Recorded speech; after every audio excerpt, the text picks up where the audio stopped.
안녕하세요. 음악 설명가 가치입니다.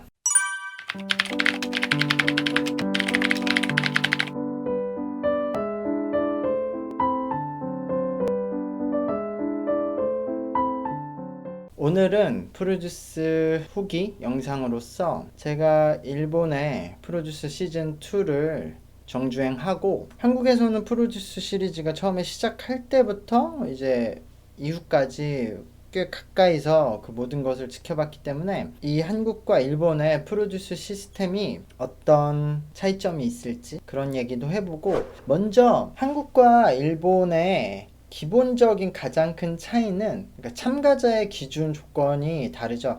한국은 기획사에 소속돼 있는 연습생들이 출연했고 데뷔한 친구들도 나올 수가 있었기 때문에, 근데 일본은 일단 아이돌 전문 기획사가 많지도 않고 그 기획사들의 그 계약이 좀 한국처럼 기획사 그 멤버 간에 딱 이렇게 계약들이 딱딱 이렇게 심플하게 돼 있는 게 아니라서 기획사에 소속돼 있는 멤버들은 참여할 수가 없어서 그냥 일반 연습생들, 그리고 뭐 예전에 기획사에 있다가 현재는 나온 멤버들이 참여하게 됐는데, 그러니까 당연히 한국과 일본의 뭐 연습생들 실력 차이를 떠나서 현재 기획사에 소속돼 있는 친구들과 그냥 일반 연습생이었기 때문에 기본적으로 실력 차이가 날 수밖에 없는 시스템이었죠. 그래서 한국은 기본적으로 트레이닝이 다 되어 있고 기본기가 갖춰 있는 멤버들이 참여했기 때문에 한국은 방송 편집이 굉장히 중요했어요. 어떻게 편집을 하고 어떻게 캐릭터 스토리를 끌고 가느냐가 중요했었죠. 근데 일본은 굉장히 다양한 실력의 친구들이 참여했기 때문에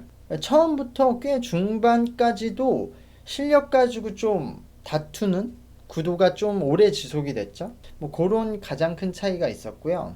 시스템은 전체적으로 한국에서 했던 시스템 그대로 가서 했고, 전체적인 시스템은 거의 같았어요. 기본적으로 한국 아이돌 연습생들이 굉장히 실력이 뛰어난 건 어쩔 수 없는 문화와 환경적인 이유가 있기 때문에요. 일본의 그 참가자들이 기획사 소속생들이 나왔어도 좀 실력 차이가 날 수밖에 없겠죠. 한국은 이게 아이돌 트레이닝 시스템이 뭐 20년 정도 굉장히 계속 발전을 해왔고, 일본은 아이돌이 사실 이렇게 음악을 잘해야 되는 직업이 아니었죠. 일본은 아티스트와 아이돌을 좀 구별을 하잖아요. 한국은 아이돌도 아티스트인데, 일본은 뭐 지하 아이돌들을 보면 책을 읽어주는 아이돌들도 있고, 그러니까 굉장히 다양한 아이돌들이 있어서 그냥 아이돌은 팬들에게 미소를 전해주고 어떤 희망을 대신 얻어서 본인이 그 성장해 나가고 희망을 대신 이뤄주고 뭐 스타가 돼가는 그런 모습을 보여주는, 노력하는 모습을 보여주는 직업이기 때문에 오히려 실력이 그렇게 중요하지 않고 그냥 그 사람이 중요한 거죠. 그 사람이 내가 좋아할 수 있느냐 없느냐. 한국은 아이돌도 엄연한 가수고 아티스트이기 때문에 일단 노래와 춤을 잘해야 돼요. 아니면은 굉장히 뭐 이쁘거나 잘생기거나. 이게 뭐 간단히 설명하면, 제가 예전에도 뭐 말한 적은 있는데요, 크게 두 가지거든요. 첫 번째는 어쨌든 한국은 음악 시장이 굉장히 작다. 인구가 작은 나라에다가 거기에 문화 소비 시장이 작기 때문에 한국에서만 활동하면은 경쟁도 너무 치열하고, 그러니까 수익이 많이 날 확률이 적기 때문에 애초에 한국에선 아이돌을 하던 뭐 어떤 다른 장르의 음악을 하던 전 세계 해외 진출을 해야 되는 걸 애초에 기본 전제로 깔려요. 팀을 만들고 제작을 할 때 해외 진출 처음부터 계획에 넣지 않으면 애초에 제작이 안 돼요. 수익률이 떨어지니까, 계산을 해보면.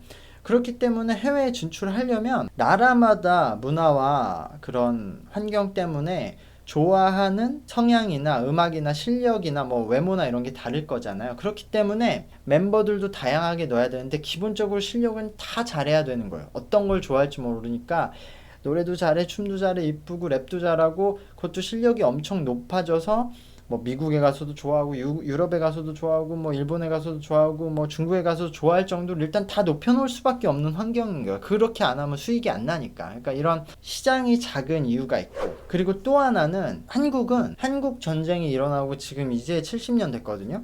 그러니까 굉장히 최근에 한반도에서 엄청 큰 전쟁이 일어났었던 거예요. 그래서 그 전쟁 이후에 정말 살기 힘들었겠죠. 근데 급성장하면서 여기까지 왔는데, 그 급성장 초기에는 모두가 잘 살 수가 없었단 말이에요.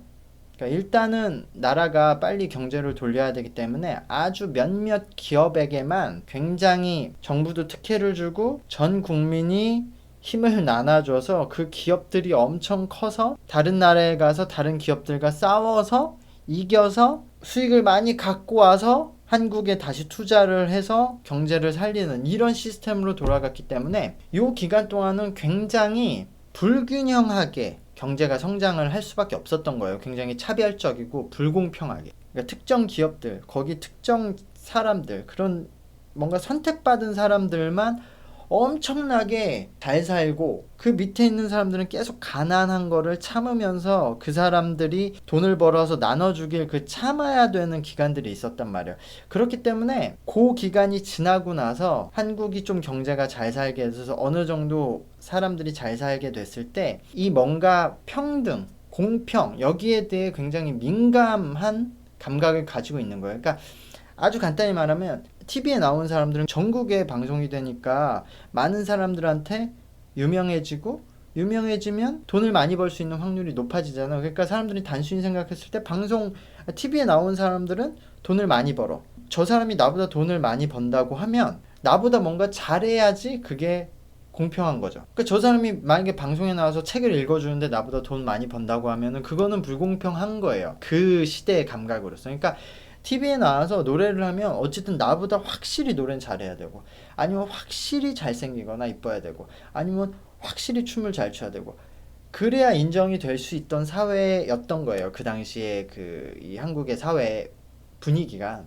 그렇기 때문에 아무리 아이돌이라고 해도 아이돌이 일본에서 넘어온 컨셉인데 일본에서는 아이돌이 그렇게 꿈을 주고 희망을 주고 미소를 주는 직업이라고 해도 한국에 넘어온 이상 아이돌이라고 해도 너희들 TV에 나오고 노래하는 애들이잖아. 그러니까 노래 잘해야지. 이런 분위기가 된 거였고 거기에다가 아까 말한 해외 진출을 해야 됐기 때문에 그럼 이왕 그렇게 된 거 엄청나게 트레이닝을 시켜서 다 잘하게 만들자 이 노선으로 간 거죠. 사실 이게 이런 환경 때문에 한국만 이런 거예요. 전 세계 다른 나라에 그 아이돌이라고 하는 그 10대의 보이그룹이나 걸그룹들이 이렇게 잘하는 나라가 없어요. 일본만 못하는 게 아니라 중국도 그렇고 다른 아시아도 그렇고 심지어 유럽에 있는 보이그룹이나 걸그룹 그 10대 때 그러니까 흔히 우리가 아이돌이라고 말할 수 있는 친구들은 당연히 뭐 사람마다 잘한다고 생각할 수도 있지만 아티스트로 분류가 안 되고 굉장히 뭔가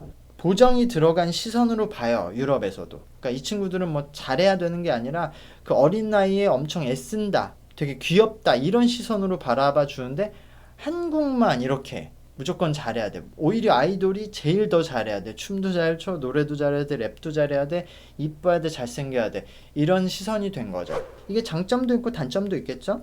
뭐 단점은 어쨌든 그래도 작은 문화시장인데 그 문화시장 전체가 수익이 나는 곳에 올인한다는 것. 그래서 음악의 다양성이 존재하기 좀 어렵다는 단점이 있고 또 아이돌들도 다들 똑같은 트레이닝으로 모두 다 잘하게 만드니까 좀 개성을 만들기 좀 어렵다라는 단점이 있지만 장점은 어쨌든 이렇게까지 우리가 특별하고 모든 걸 잘하는 만능 엔터테인먼트를 만들었기 때문에 지금 BTS 같은 팀이 나오고 어느 나라에 가서도 듣고 이상하지는 않은 거죠. 잘하니까 일단. 뭐 외모나 그 장르나 컨셉에 대해서 호불호가 있을 수는 있지만 일단은 음악이나 무대를 보고 못한다고 느끼진 않으니까 어느 나라에 가서. 그렇기 때문에 이 작은 나라에서 이 적은 인구에서 이렇게 전 세계로 히트하는 음악을 만들 수 있는 거죠. 이거는 다른 장르도 마찬가지고. 그 반대로 이제 일본의 성장형 아이돌도 장단점이 있는 거죠. 무조건 뭐 그 친구들이 못하고 왜 저런 시스템이 있어 라고 생각하는 분들도 있겠지만 그 이면을 보면은 성장형 아이돌은 잘하는 사람을 동경하는 것보다 나와 비슷한 처지에 있는 사람이 사회에 나가서 내가 겪었던 그런 좌절감, 냉정함 이런 것을 겪으면서도 성장해 나가서 스타가 되는 모습을 보면서 나도 용기를 갖고 나도 할 수 있다는 자신감을 갖거나 아니면 나는 포기했었던 꿈에 대해 돌아보게 된다거나 그런 아주 전혀 다른 감동을 전달해 줄 수 있는 거죠. 그렇기 때문에 저는 이 양쪽 프로 아이돌과 성장형 아이돌 둘 다 가치가 있다고 생각을 하고요. 일본에서 프로듀스 시리즈가 강송은 성장형 아이돌로 시작해서 나중에 데뷔를 해서 이런 프로 아이돌로 나아가는 그런 중간 역할이 되기를 기대해 봅니다.